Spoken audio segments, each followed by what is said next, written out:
तो हमारा दूसरा सवाल है आपके सामने, क्या एक द्विघात बहुपद ज्ञात कीजिए जिसके शून्यकों के योग तथा गुणनफल क्रमश दी गई संख्याएं हैं।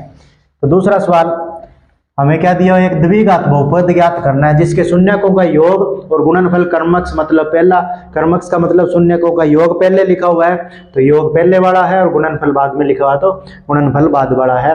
तो ये हमें गुणनफल और योग हमें दिया हुआ है और हमें द्विघात बहुपद ज्ञात करना है। तो पहला सवाल हम करते हैं। पहला सवाल हमें क्या दिया हुआ है, शून्यकों का योग दिया हुआ है, शून्यकों का योग हमें दिया हुआ है कितना, 1/4, और शून्यकों का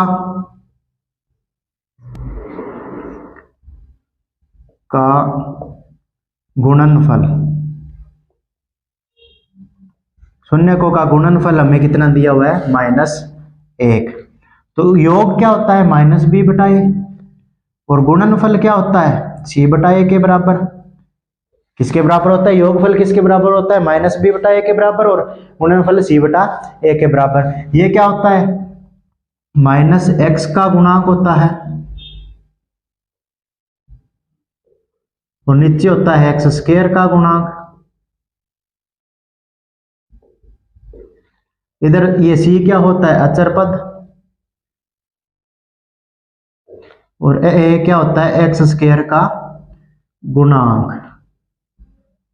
ये मैंने डिटेल से सारी बातें लिख दी है। अब हमें क्या करना है, द्विघात समीकरण, द्विघात बहुपद ज्ञात करना है। तो यहां से हम देखेंगे द्विघात बहुपद हमारे कैसी होती है, ax² + bx + c = 0। ये होती है द्विघात बहुपद हमारा। तो द्विघात बहुपद हमें ऐसे नंबरों में ज्ञात करना है। तो हम a की वैल्यू हम देखेंगे, इस कंप्लीट को, इस पूरे को हम मान लेते हैं b, और इसके नीचे 1 है तो उसको मान लेते हैं a, पूरे को b मानेंगे। तो इसके नीचे इसको ऐसे लिख सकते हैं, 1/4 बटा में 1, इसको पूरे को b मान लेंगे और इस नीचे वाले को a मान लेंगे। ऐसे मान सकते हैं, कोई प्रॉब्लम नहीं है। तो a बराबर a 1 है, a हमारा सेम होना चाहिए, यहाँ पे भी 1 है, 2 जगह लिखा तो यहाँ पे भी 1 है। और b हमारा क्या है, b हम कंप्लीट को मान रहे हैं, -b के बराबर मानना है हमें। तो हमें -b, यहाँ से ये प्लस की वैल्यू है तो माइनस क्या आ जाएगी, -b बराबर हम 1/4 करेंगे तो ये माइनस उधर जाके उसको माइनस का बना देगा। तो इसकी वैल्यू क्या आएगी, -1/4। और c की वैल्यू क्या है, c की वैल्यू है -1, c बराबर में -1।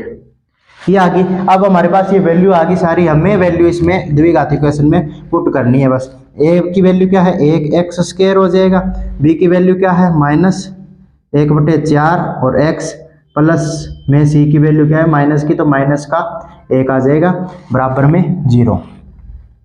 अब हम करेंगे इसका, हम एलसीएम ले लेंगे सारी इक्वेशन का, सारे का एलसीएम लेंगे, इन सभी का एलसीएम लेंगे। तो यहाँ पे क्या हो जाएगा, 4x² माइनस में x, 1x का 1x रहेगा, यहाँ पे 4, और बटा में एलसीएम 4 था और बराबर में 0 था। तो ये 4 इधर भाग में उधर जाके क्या हो जाएगा, 0 के साथ गुणा, 0 के साथ गुणा क्या होगा, 0 ही बन जाएगा। तो ये हमारी द्विघात बहुपद आ गई इस पहले सवाल के लिए। ऐसे ही देखेंगे हम दूसरे सवाल के लिए, दूसरे के लिए बहुपद ज्ञात करेंगे। सेम ABC की वैल्यू निकालेंगे, सेम ही पार्ट हमें करना है। तो अब मैं सारा का सारा रफ नहीं करता।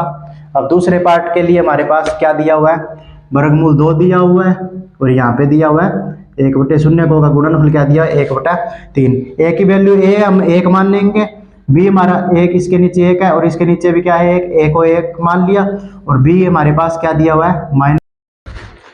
हमारी वीडियो कट हो गई थी किस कारण से, तो हम क्या कर रहे थे, a की वैल्यू 1 थी यहाँ से, क्योंकि बटा में 1 है, और इसके बटा में भी 1 लगा सकते हैं। पूरे कंप्लीट को हम इसको 1/3 को c मान लेंगे, और a की वैल्यू यहाँ से 1 हो जाएगी, और b की वैल्यू क्या है, वर्गमूल 2। तो वर्गमूल 2 वैल्यू है, यहाँ पे पुट करेंगे सारी वैल्यू। तो a की वैल्यू कितनी है, 1 लिखो चाहे ना लिखो, x² आ जाएगा। b की वैल्यू है वर्गमूल 2, x आ जाएगा साथ में, और c की वैल्यू क्या, यहाँ पे माइनस में आएगा, ये माइनस में आएगा क्योंकि ये b माइनस का है, तो इधर आके इसको माइनस बना देगा, तो ये वर्गमूल 2 माइनस का आ जाएगा। और प्लस में c की वैल्यू क्या है 1/3 बराबर 0। तो अब इसका एलसीएम लेंगे तो एलसीएम लेने पे यहाँ पे हो जाएगा 3x² माइनस 3√2x और ये प्लस में 1 और बटा में 3 बनेगा, वो उधर जाके क्या हो जाएगा गुणा 0 के साथ 3 के गुणा करेंगे 0। ये हमारी द्विघात बहुपद बन गई कौन से दूसरे सवाल के लिए। आगे देखते हैं तीसरा सवाल।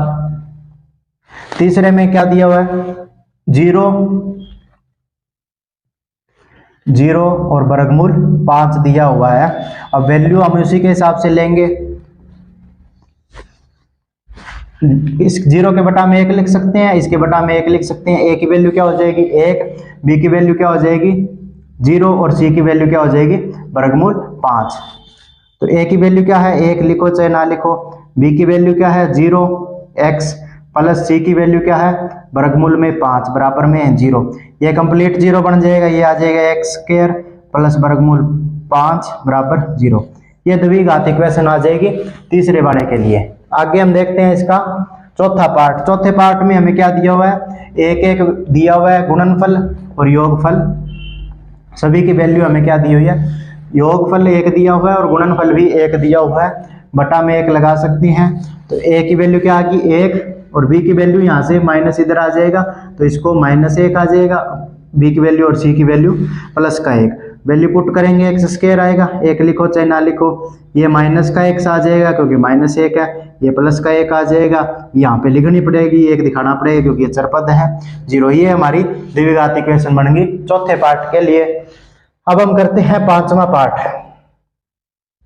पांचवें पार्ट में हमें क्या दिया हुआ है पांचवें पार्ट में दिया हुआ है -1/4 और इधर दिया हुआ प्लस का 1/4। अब इसको कंप्लीट को b मत मानो, कंप्लीट को c मत मानो, क्योंकि इसको कंपेयर कर दो सीधा ऊपर से ऊपर नीचे से नीचे। a की वैल्यू उसमें a की वैल्यू पीछे में a की वैल्यू सेम नहीं होती थी हमारे नीचे वाली, इसलिए सेम करना पड़ता है, उसको फिर अलग से करते फिर ज्यादा कंफ्यूज होते। पर यहाँ पे हमारी सेम ही पड़ी है तो हम ऊपर वाले को सिंपली ये माइनस से माइनस कट के b की वैल्यू आ जाएगी 1 और a की वैल्यू यहाँ पे भी 4 यहाँ पे भी 4, ये सेम होनी चाहिए। तो a की वैल्यू लेंगे 4 और c की वैल्यू लेंगे 1। तो a की वैल्यू क्या है 4 तो 4x² हो जाएगा, b की वैल्यू है प्लस का 1 तो x हो जाएगा और c की वैल्यू प्लस का 1 बराबर 0। ये हमारी द्विघात बहुपद इसके लिए बन जाएगा। अब हम बात करते हैं, ये हमारा पांचवा पार्ट हो गया। अब हम करते हैं छठे पार्ट की बात। तो छठे पार्ट में भी ऐसे देख लेंगे वैल्यू सारी। हमें क्या दिया हुआ है 4 और 1, शून्यकों का योग हमें दिया हुआ है 4 और गुणनफल हमें दिया हुआ है 1। तो a की वैल्यू इसके नीचे भी 1 इसके नीचे भी 1, a की वैल्यू 1 आ जाएगी, b की वैल्यू इधर से माइनस हो जाएगा तो माइनस का 4 और c की वैल्यू 1। तो ये x², ये b की वैल्यू हो जाएगी -4x क्योंकि माइनस का है, -4x हो जाएगी, c क्या है 1 बराबर 0। ये हमारा द्विघात बहुपद इसके लिए आ गया। कौन से पार्ट के लिए छठे पार्ट के लिए। तो ये हमारा इस वीडियो में हमने कर लिया 2.2 प्रश्नावली पूरी कंप्लीट कर ली। क्वेश्चन नंबर 2 हमने ये कर लिया और पीछे हमने क्वेश्चन नंबर 1 कर लिया। इसी के साथ हमारी 2.2 एक्सरसाइज पूरी होती है, प्रश्नावली पूरी होती है। अगर वीडियो अच्छी लगी हो तो वीडियो को लाइक कीजिए, चैनल को सब्सक्राइब कीजिए और आगे से आगे ज़्यादा से ज़्यादा शेयर कीजिए। आज के लिए इतना ही। जय हिंद, जय भारत।